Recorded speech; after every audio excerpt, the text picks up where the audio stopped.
Well, good afternoon everyone, and welcome back to the Meadowcraft workshop. It's certainly been a long time since I last posted any videos on my YouTube channel, and in that time a great deal has changed worldwide. I think these changes will have pretty well affected everybody to a greater or lesser extent worldwide. And I think it would be foolish of us to think that things will be over quickly and life will change back to as it was before, and everybody is talking about the new normal, and then maybe we'll start to live something a bit more organized again, and whatever that will prove to be. As a craftsman, making, teaching and selling my work, I am now having to rethink how I go about my craft. I, like many others, faced with both physical and mental changes in the way we can work in the future. And many of you folks out there worldwide are having to cope with challenges, both physical, financial, that 2020 has brought to all our lives. So this video is to explain some of the personal challenges and changes I will have to make in the coming months and years. But before I can do that, just a quick update on the problems I referred to when I recorded my last video with my record power, and it's slightly out of shot, but it's here exactly where I left it. My WD-200, which is an 8-inch whetstone grinder and sharpening system.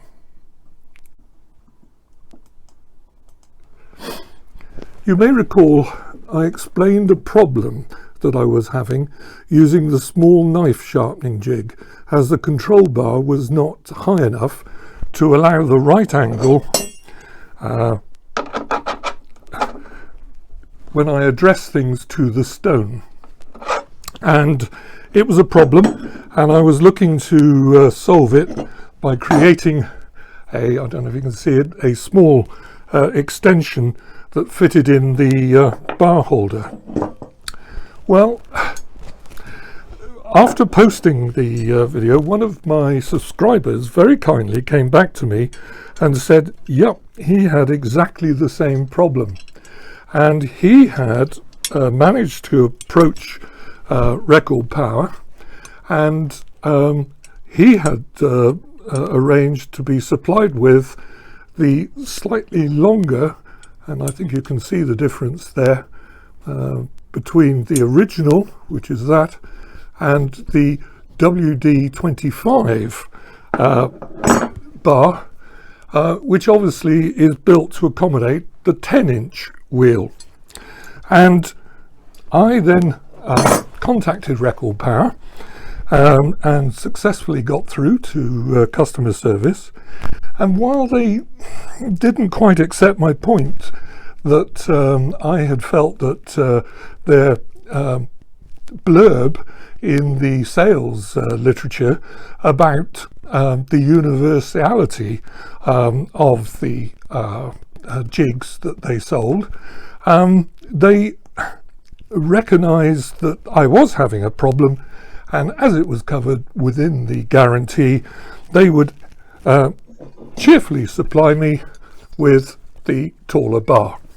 So problem solved. So a big shout out, thank you to Record Power, and I will probably quite soon get round to then summarising the my total feelings on it, and let me be sure to assure you that that was really the only drawback that I was finding, but everything else was working fine. So it looks like problem solved. I'm very pleased. So as I said, thank you Record Power, and also thank you for one of my subscribers who very kindly stepped in and gave some very good advice, and advice is always welcome at the workshop. Now I'd like to touch on something of a slightly more personal nature, and I shall try and keep it as brief as possible because there's nothing really to see except me. I have had to come to terms with a sudden bout of illness which is not related to the current situation, but is a combination of long-standing problems, which I mentioned when I talked about why I wanted a grinding stone, and a sudden onset of acute illness which has left me, unfortunately, rather challenged when it comes to using my hands, my arms, elbows and shoulders, and it's left me with difficulties in using all my fingers. I can't close my fingers properly. I have little sensation in most of my right hand, but thankfully left-handed, which that is my dominant hand, the majority of problems are less severe. So this has made me stop and think, how am I going to hold tools? Because like anybody who expresses their craft and their artistry through the use, the physical use of tools to create whatever you want to create in the medium of, in my case, wood, it's been a real challenge. And I did spend some time in hospital, and I was giving a lot of thought to the future.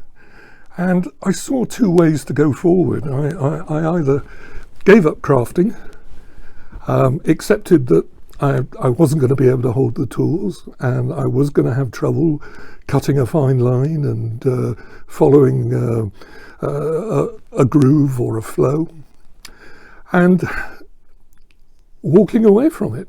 And then I started to think, well, you know, I'm going to be faced with the possibility of long-term disappointment and depression, and believe me, I instead intend to see out my full term, as it were, on this earth, and consequently I just didn't want to lead that sort of disappointed life.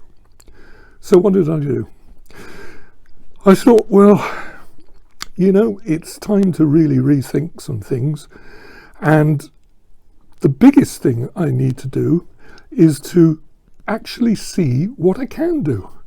Rather than start bemoaning the fact that I can't do something, well, let's have a go, let's have a look. Plenty and plenty of folks out there are having to and have overcome much more severe problems than this. I mean, I've seen extremely skilled craftsmen who have lost fingers, who have lost hands even, and yet they found a way, and I was darned if I was going to let this get in the way. So what I decided to do was make a series of not how to do it, I assure you, because I don't know how to do it, but a series of videos, and I'll post them on my channel, on my sort of journey, the way I'm looking at things, how I'm possibly accepting that there are some things that I'm not going to be able to do anymore, but then put those aside and look at what I can do and really try and build on whatever skills I've been left with, and also the new skills that are going to come my way.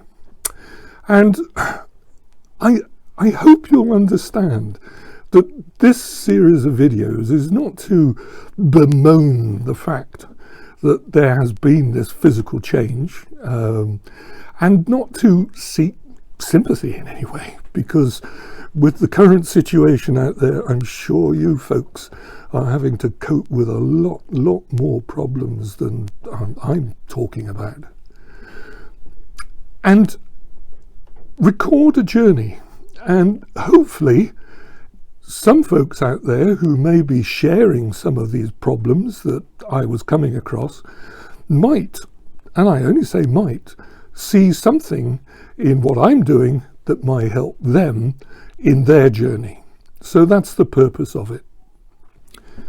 Well, there it is. I think it's probably going to be a week or so before I come back into the workshop full time, and I'm able to make these videos. And I hope you'll live with that. But I'm going to give one lesson today, one first step on my journey. And it's all related to that old fable, the hare and the tortoise. Anybody who knows me well knows that I'm not the most patient guy. You know, I'm the guy who likes to open the box, put it all together, and then read the plans. And I can't do that anymore. I'm going to have to be like the tortoise. I can't rush ahead like the hare and try and gain ground. I'm going to have to go slow, one step at a time, plan a lot more, think about things a lot more, give myself time and not punish myself if at first I don't succeed. And by plugging away, a bit like the tortoise and the poor hare who ran into problems through being in haste, I hope to cross the finishing line ahead, as it were. So there we are. The first step in my journey is take it slow, keep within the bounds of your physical possibilities, and most of all, enjoy crafting and creating. So on that note, I'd like to thank everybody for coming along today. I'd like to encourage all of those who haven't already pressed that subscribe button and the little bell thing that will tell you when I come round to posting my next video. And if you would like to join me and make some comments and advice, advice is always welcome, particularly at this time when I'm starting out in, shall we say, unknown territory. So please feel free. Be kind, accept that I'm not perfect and I do make mistakes, and keep well, keep safe, do everything to make sure that your life is going to be better in the future. So thanks very much, and goodbye from the Meadowcraft Workshop.